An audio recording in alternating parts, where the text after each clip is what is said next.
The EU-facilitated dialogue cannot simply continue as if nothing has happened. We cannot go back business as usual in status quo ante. Next chapter of normalization dialogue must now take into account Serbia's aggressive actions and its revealed intention to annex the north of Kosovo. Aside from sanctions to deter further aggression by Serbia, a number of basic steps must be taken in order for the dialogue to have even a chance to succeed. And I believe here it is of utter importance to have a balanced approach, including notifying and condemning every breach or violation of basic agreement that we have achieved on 27th of February in Brussels and of its implementation annex on 18th of March this year.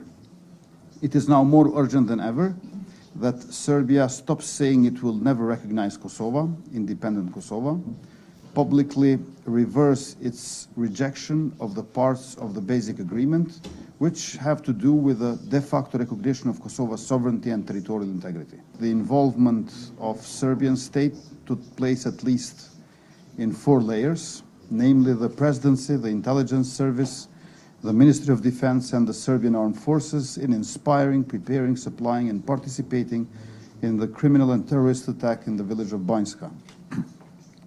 We also have evidence that we share with our partners that the attack had been part of a larger plan to annex the entire north of Kosovo via a coordinated assault on 37 distinct positions.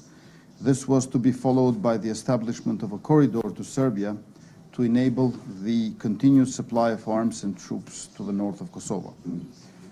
We cannot bring Kafrim Bunyaku back to his family and his country, but we must work together with our allies, especially with the United States, to do everything in our power to prevent more attacks in the future and to prevent any further attempts to violently annex the north of Kosovo. That requires security for Kosovo and condemnation for Serbia. Our security and intelligence institutions have detected an increased risk of violent attacks by Serbian criminal structures in Kosovo. The ultimate goal of these groups is to blame Kosovo police and portray it as an oppressive force against the Serbs. This, of course, is not the case and will never happen. I am Prime Minister of all citizens of Kosovo and all of communities of our country. Therefore, all these destabilization attempts must stop now. It is time for Serbia to be held accountable. Otherwise, its attacks and aggressive conduct will keep recurring again and again. We think it's very important that those who were responsible be held accountable, that they be held accountable under the rule of law, and that Serbia cooperate in the investigation that's ongoing.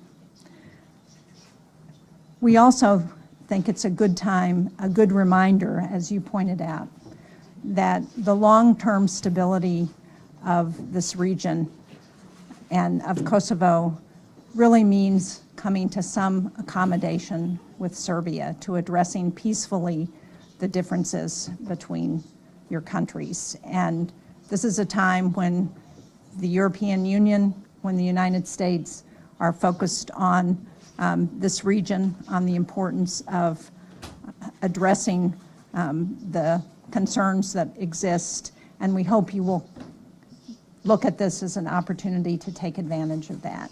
The United States stands with you. I was pleased to see the increase in the number of troops at KFOR.